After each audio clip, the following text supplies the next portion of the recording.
everyone. You are listening to the Maitri podcast between friends, Conversations with Maitri. This is your host, Nandini Day, and in this episode, we will be discussing intergenerational cultural conflicts that many South Asian parents and teens face. Today, we have invited three high schoolers, Tara Sardana, Alina Shah, and Kaushal Namuduri, to discuss teens' perspective on this issue. We will find out how this cultural conflict can be damaging for individual, family, and community well being. We will know whether this intergenerational cultural conflict is creating stress for South Asian teens. And if it is creating stress, then if they have any recommendations for their previous generations on how to minimize or end this cultural conflict.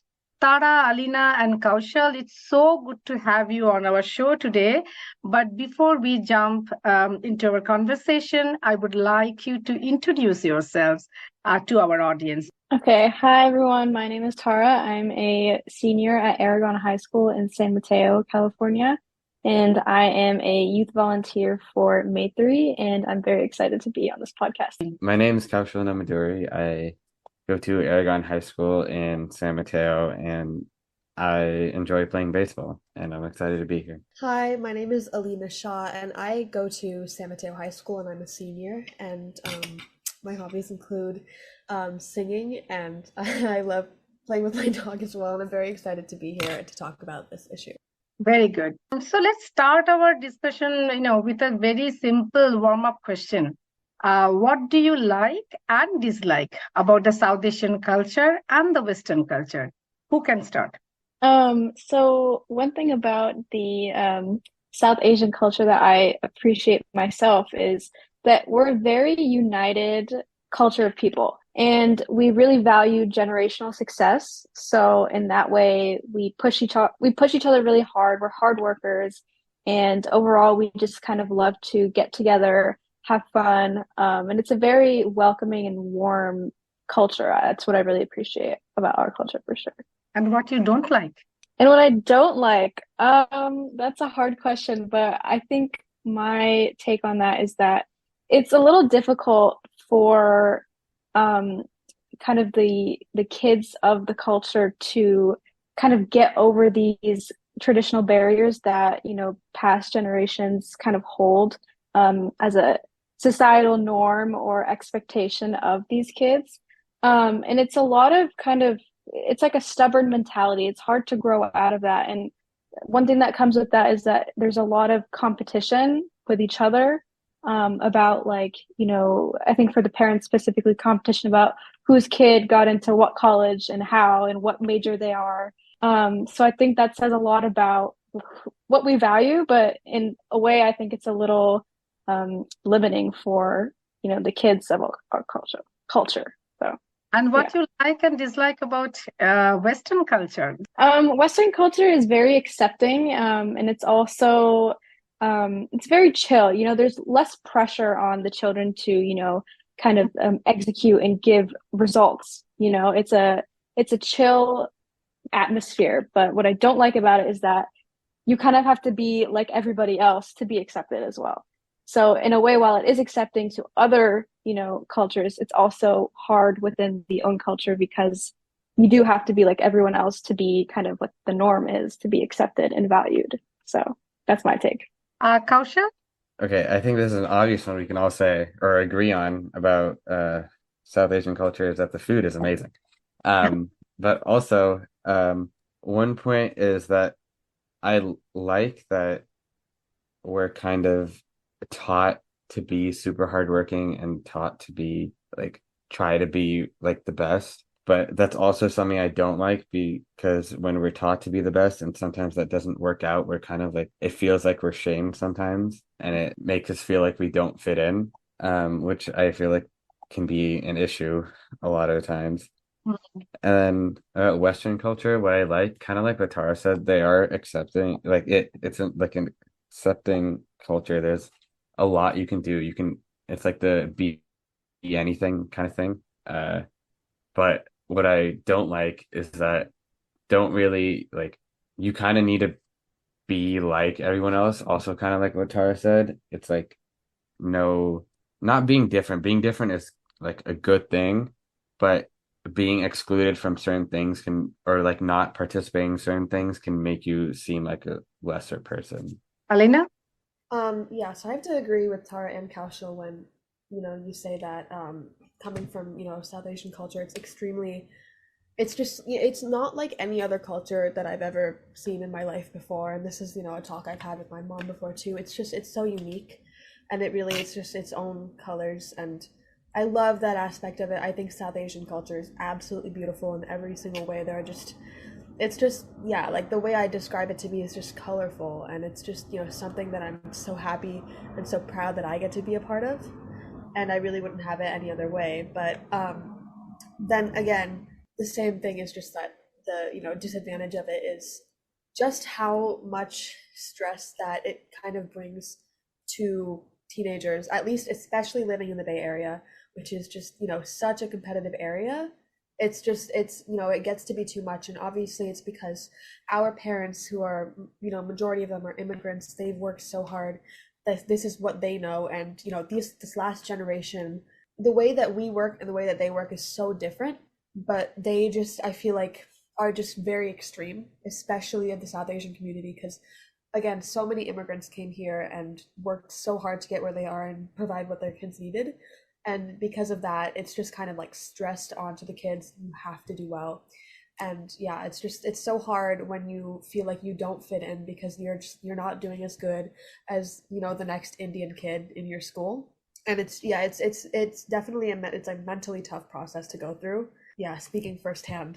Western culture, what I really like about it is it's pretty, like, it's accepting. It's very chill. There's never competition in Western culture just because that's what it's known as. But like the problem with that is it's not unique in any way, which is what I don't like about it, is that it's so regular. And if I were, to describe as a color, I'd describe Western culture as beige. Like it's not anything special. And that's just, it just doesn't stand out to me in a way. So that's just kind of my like disadvantage of Western culture. But I think it's just, it's a very chill. So thank you for sharing your honest and authentic thoughts. I really appreciate that. You know what? We conducted a couple of youth focus group discussions where we discussed communications on healthy dating relationships between parents and teens.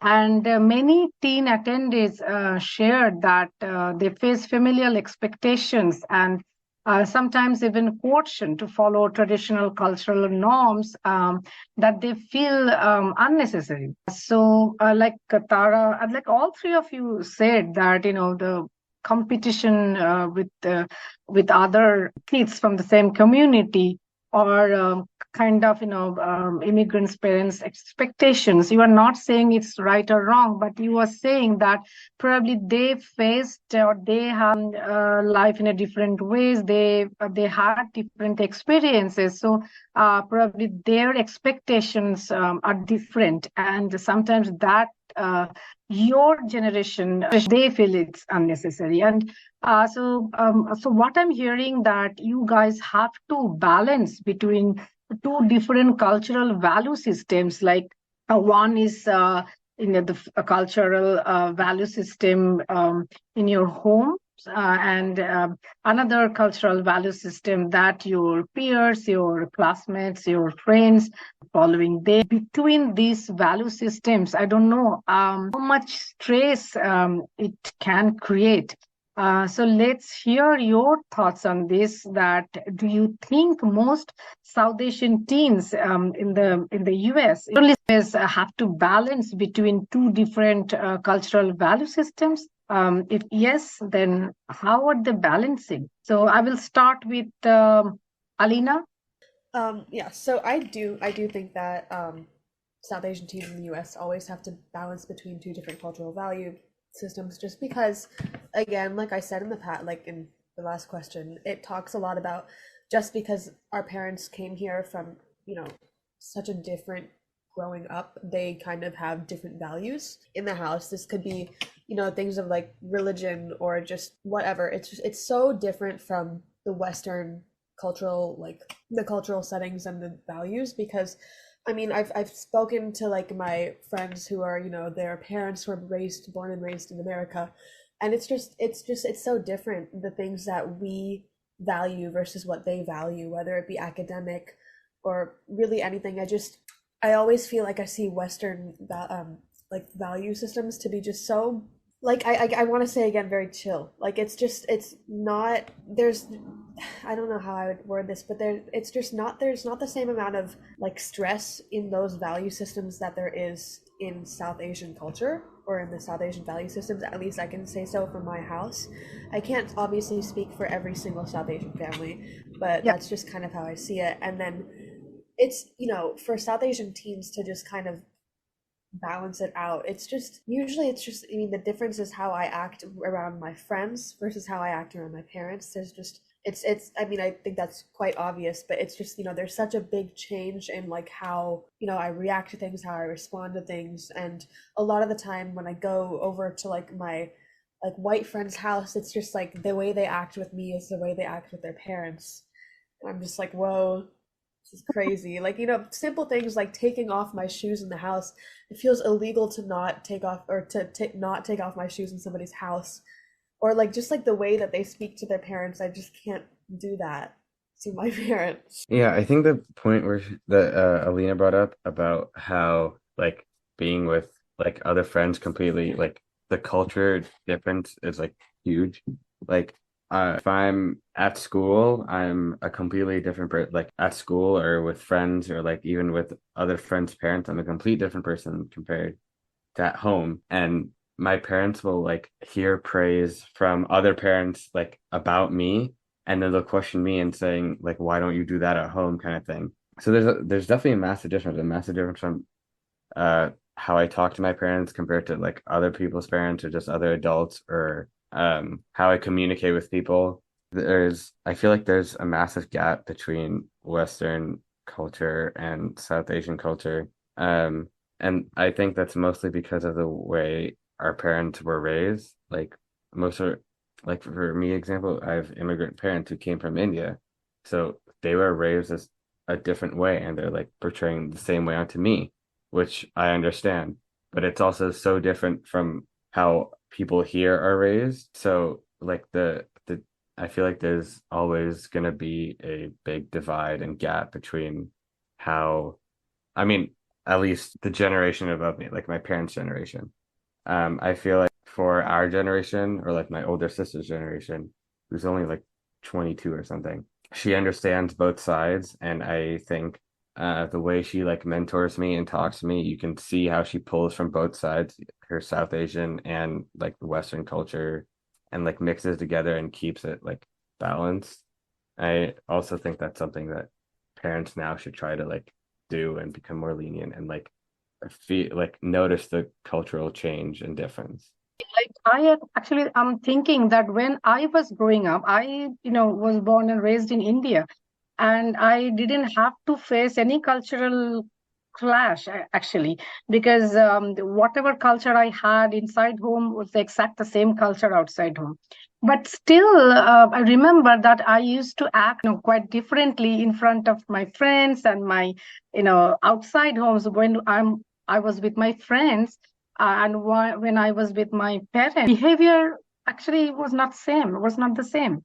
So I don't know whether it is because the only generation gap, or any cultural thing. Like what you are facing today, like you said that I behave completely different way, or, you know, to some extent different way when I am outside with friends and inside with my parents. I used to do the same thing. I probably am 45 years older than you are, and I didn't have to face the balance between any two cultures.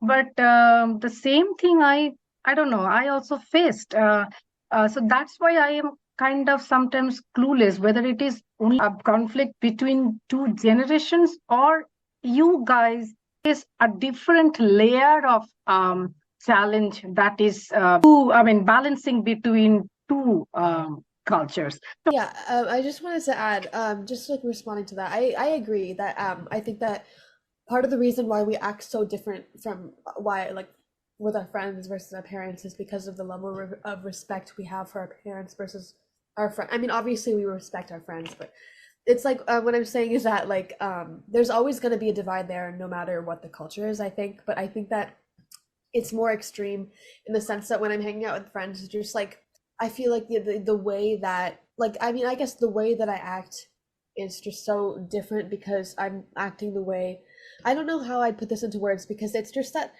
there's always going to be there's always going to be like a level of me that's very different from the way I act with my parents, and I'm sure it was the same for you, just because we were like, there's a certain level of respect we have for our parents when we don't want to act that way around them. But I think a lot of it is just because, I mean, I guess like the way I act is not like Americanized or Westernized in any way, but it's just I guess just like the things we do, it's just not like something that I know my parents would have done in their youth or something like that, just because the culture is so different, if that makes any sense. Yeah.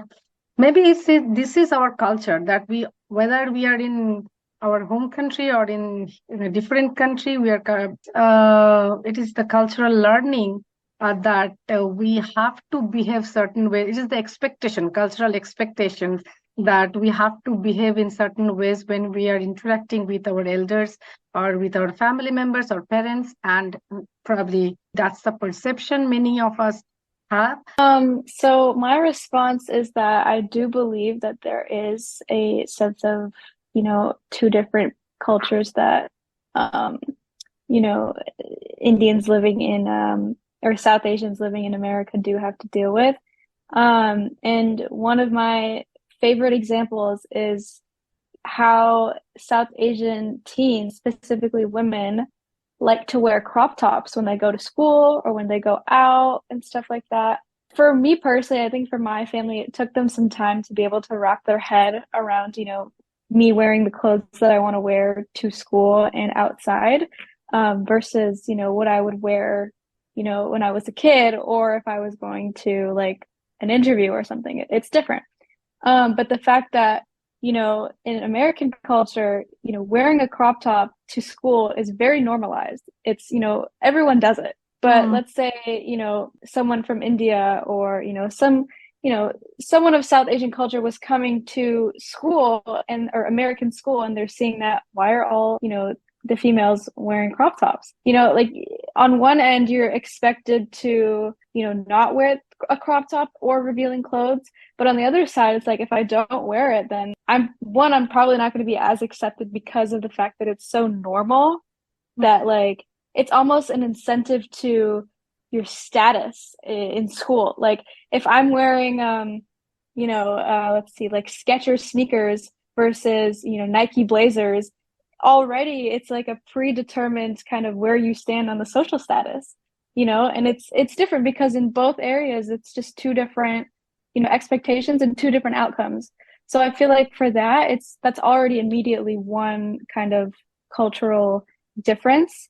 And another one is like, for example, the pronunciation of my name. For most South Asian cultures, they're going to pronounce my name like Tara or something like that. But for me, for my other friends that are, not of South Asian descent, or they are, but they are kind of my age, they pronounce it Tara. And I've always, corrected everyone that I've met as a teacher or a peer. I'd say, my name is Tara. You can call me Tara. Because even for me, sometimes it's weird to pronounce my name as Thara, but to other people, it's Thara. So already there, like I have like an identity crisis already. Like, which one do I use? Is it supposed to be this one? Was I named it to be, Thara, or was I named to be Tara? I like to be called Tara, but I also don't want to go against what I was supposed to be named, So that's another one. But yeah, in short, I do believe that there is definitely some barrier. That you shared that you prefer we call you Tara, and there is nothing wrong in it. And sometimes it is our cultural training probably that tell us not to go against your elders, or that you can be seen as rebel. So probably out of that cultural conditioning, many teens, they don't object if they don't like anything. Like, I am a South Asian, and in my culture, Tara is a beautiful name, right? So Tara is the Tara, and since you were a South Asian teen, I assumed that you will be called Tara. So now, as I know that you prefer to be called as Tara, so it's my actually obligation to respect your want, your wish, and call you Tara.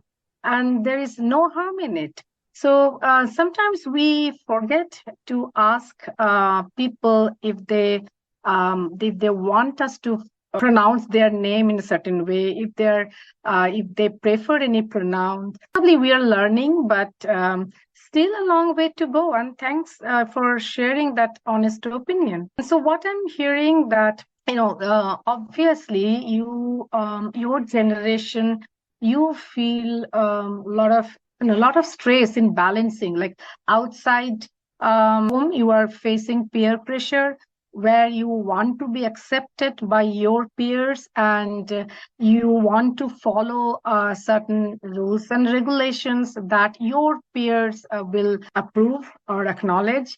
At home, probably exactly the different things are happening, because maybe your parents are following what their peers will like or approve. And when two different generations are thinking about their peers, about their own culture and expectations, and if these two sets of expectations are not similar, then there is a clash, and sometimes it can lead to violence or abuse, and create a lot of tension. So do you think that can, I personally think that kind of stress can lead to violence and abuse in a family setting. What about you? What is your thoughts on this? Anyone can start. I'll start. I think that it definitely can lead to violence or abuse.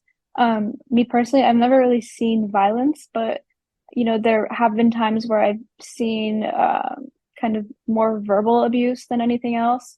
I think it's very easy for South Asian parents to use the word like disappointment or failure and stuff like that, and kind of dehumanize their kids in a way, because it's almost like their obligation and duty as the child is to achieve X, Y, and Z so that the parent achieves X, Y, and Z as well, or some sort of outcome that they want. But it seems that the college mainly of what the kid attends is really valuable and important as a sense of their value, and kind of how others will see the kid and the kid's family.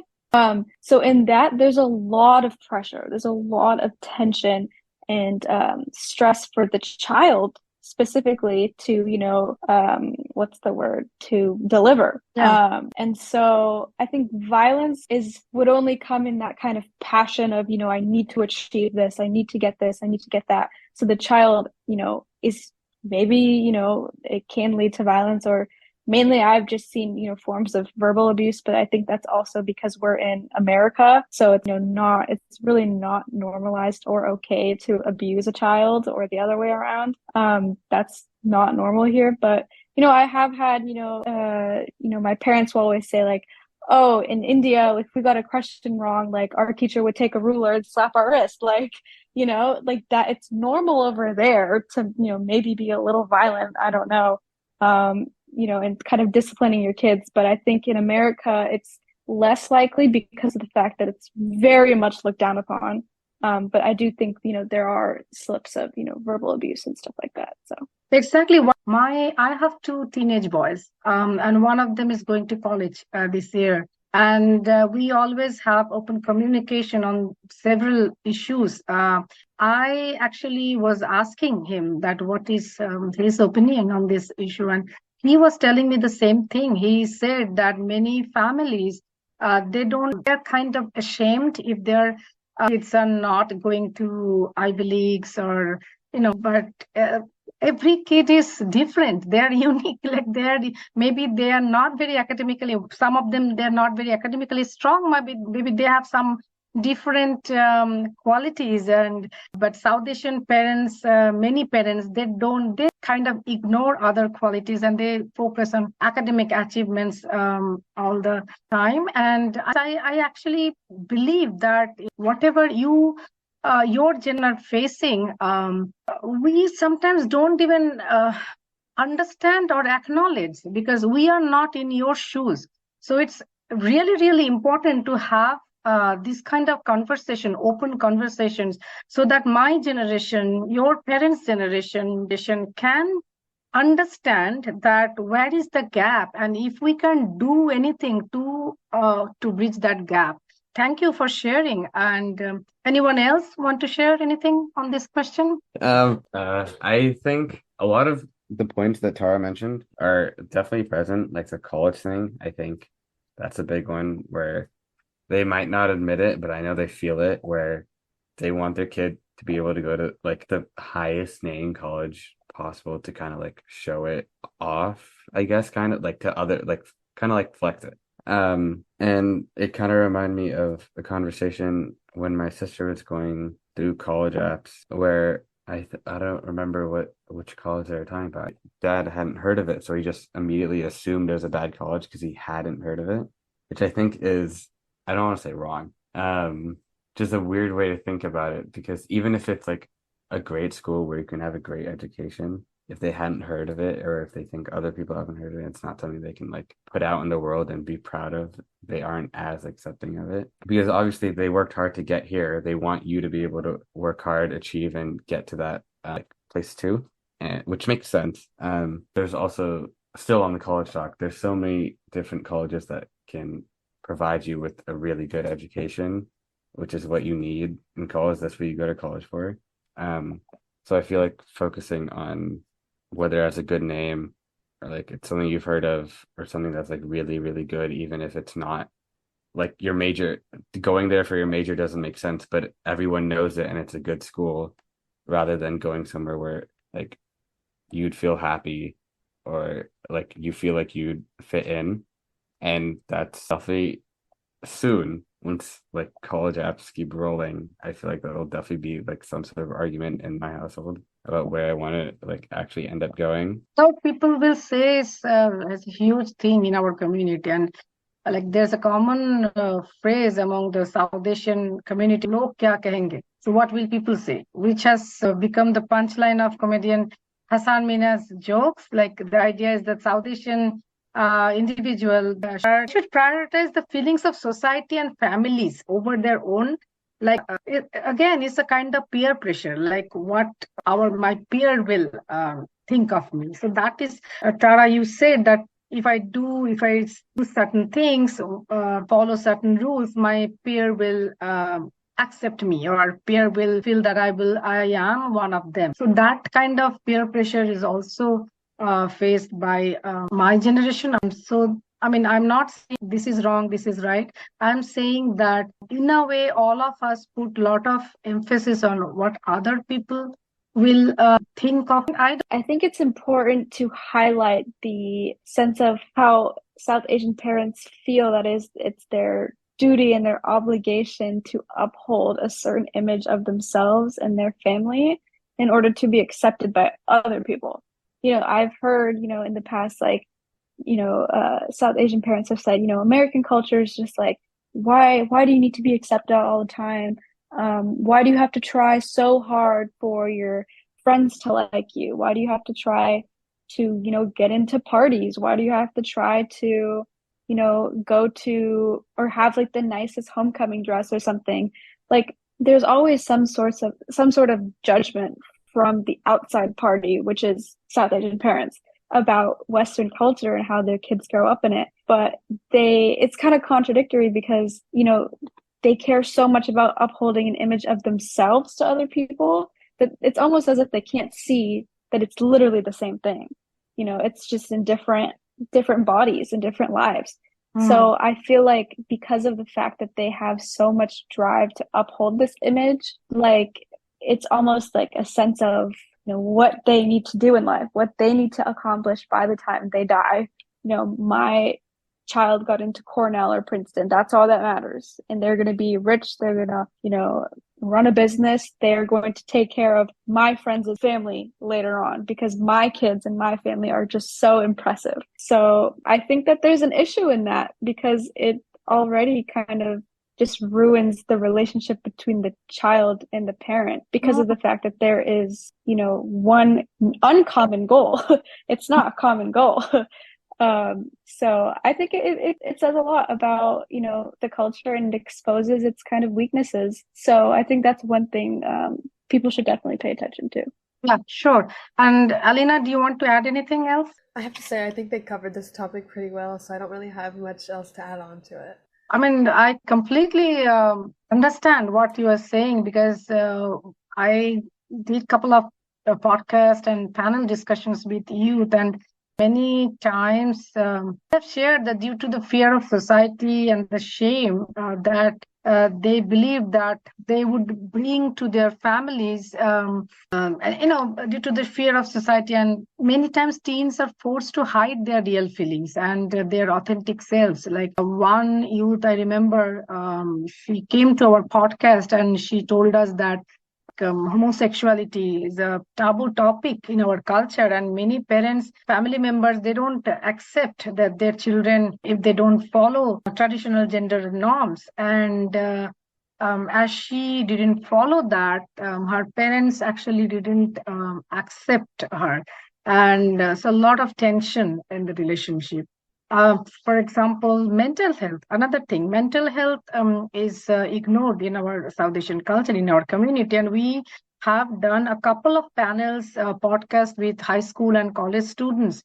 And they shared that, on a public forum, they shared their previous generations, they are very uncomfortable talking about this issue. And if their children, they want to see therapists and get help, parents are not very supportive. So that is another taboo topic we need to talk. We need to break the stigma. We need to discuss a lot how to break that stigma. Another topic someone mentioned, one of our youth attendees, he mentioned that in our culture that not to offend elders, even if they're wrong. If someone is wrong, maybe that person is an elderly person, but if that person is wrong, then we don't see any harm in correcting that person. But if you do that in your family, sometimes your parents are saying, oh, you don't talk to an elderly person like that. So that kind of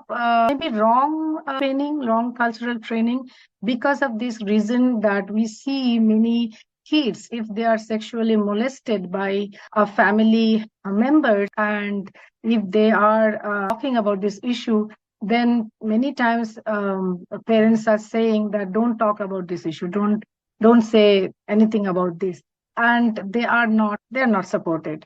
And these kind of cases are not uncommon, right? Many small things probably we need to focus and reflect that where we need correction, where we need change. But if we are not happy and safe at our own homes and with our own family members, then we cannot build a happy, healthy and safe society.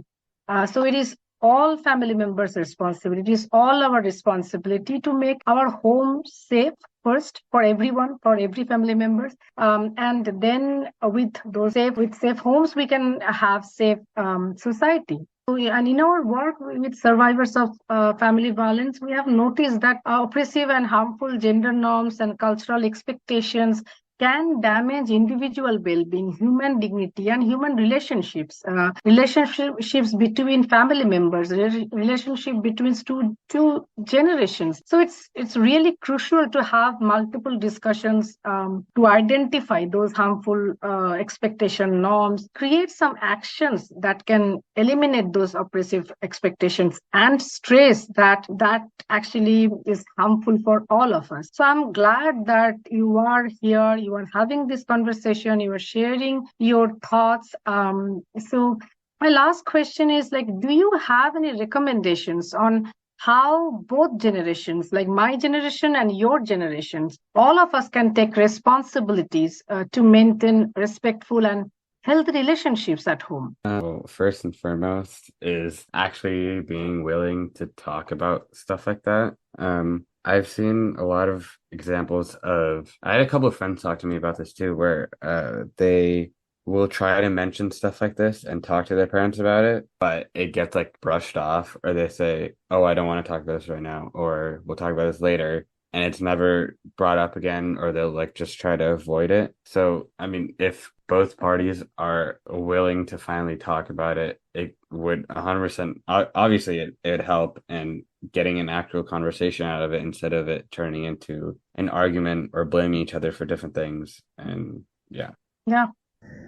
Yeah, I was just gonna say that generations take the responsibility to have these, respectful and healthy relationships if they just kind of, I would say, maybe starting off from the parents' perspective, it's just like you need to put yourself in your child's shoes. And for everything that they say, you can't just say, well, I'm the parent. Like that's something I've heard a lot. And it's just like, some of the times, like I get it, like my parents are allowed to say that, but there are times when your response cannot just be, well, I'm the parent, I tell you what you can do. I feel like with my parents, I'm extremely lucky because throughout, I guess, my high school career, they've kind of really acclimated themselves to like how I'm doing, and their whole thing isn't you have to get into a good college. Like I'm very lucky to have the parents that I have because I've heard much like way worse case scenarios, and they kind of they just want me to succeed. They'll support me in anything I do.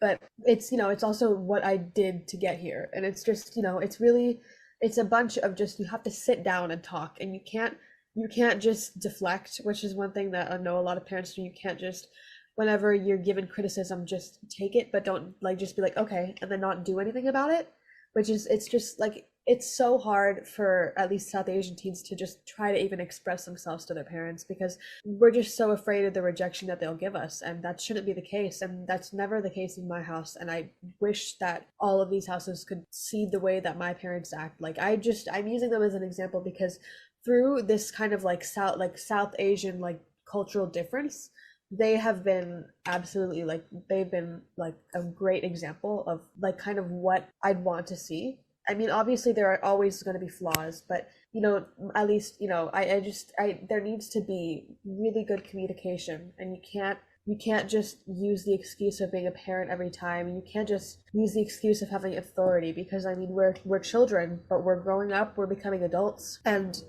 respect goes both ways, and there needs to be some ground level. You guys need to meet halfway. And it's just like, it needs to be an equal kind of partnership in the way that you guys should be able to talk to each other. Your child should not be afraid of telling you things. That is horrible.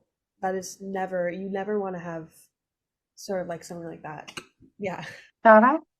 Yeah, I think both Kaushal and Alina made amazing points. I think the central idea here is just to have more empathy for, actually both sides. Like, I think South Asian teens can be more aware and cognizant of how South Asian parents have, they only know what they know and they act only on what they know. So it's not fair to necessarily just judge them for everything that they do.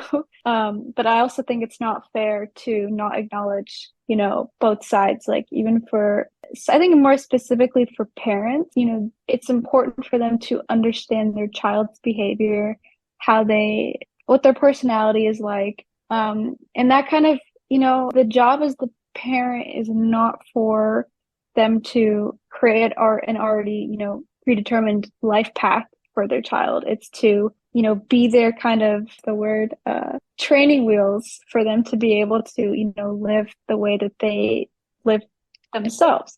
Because not everyone is going to be the same. Not everyone has the same IQ. Not everyone has the same capabilities and faculties. Like, it's just not a thing. That's not real. So I think, living with an open mind and being accepting of each other, but also, living with a willingness to learn about the other person is extremely critical. And I think that the parents need to understand that it's their job. They signed up to be a parent, to, adapt to their child's needs. If they're if the child is just not able to deliver in what they expect, as in like, if they can't do it, they can't do it. And that's not something to be disappointed about or ashamed of. It's about how your child is in general, what they like to do, what they don't like to do, what are they scared of, what do they want to do with their life. If it's not to be a doctor and go to nursing school, or a computer science department or whatever they want to be, STEM major, great. If they don't want to be, they don't want to be, and that's okay. And I think that there needs to be it should just be accepted to go on different paths of life. So honestly, just living with an open mind and being open to change, and leaving traditional values, traditional expectations, that is 100% a very amazing contributing factor to ending that polarization. So I actually have learned a lot of things from the key words. I've learned that acceptance, open communication, mutual respect, and trust. So thank you, Tara, Kaushal, and Alina, for this energizing discussion. Unfortunately, we have to pause here today, but I'm sure we will do more discussions on this topic on our podcast. And I hope that you will also continue the discussion with your friends and family. So thank you. Thank you. Yeah, thank you. I'm positive that with multiple community dialogues and collective actions, we will be able to create healthy perceptions, attitudes, and practices that are critical to reduce and end our intergenerational cultural conflicts. Let's take care of our mental and physical well-being first, and then invest our energy to have safe and healthy relationships with our loved ones, with our family members. We must support each other with lots of empathy and love. Let's join hands in building happy homes and happy communities. Our listeners, thank you for listening to the Maitri podcast Between Friends. Please like and share. If you have any questions or feedback on this podcast, please email us at maitri@maitri.org, MAITRI. Show your support by following Maitri Bay Area's social media pages and attending our events, listening to our podcast. Thank you.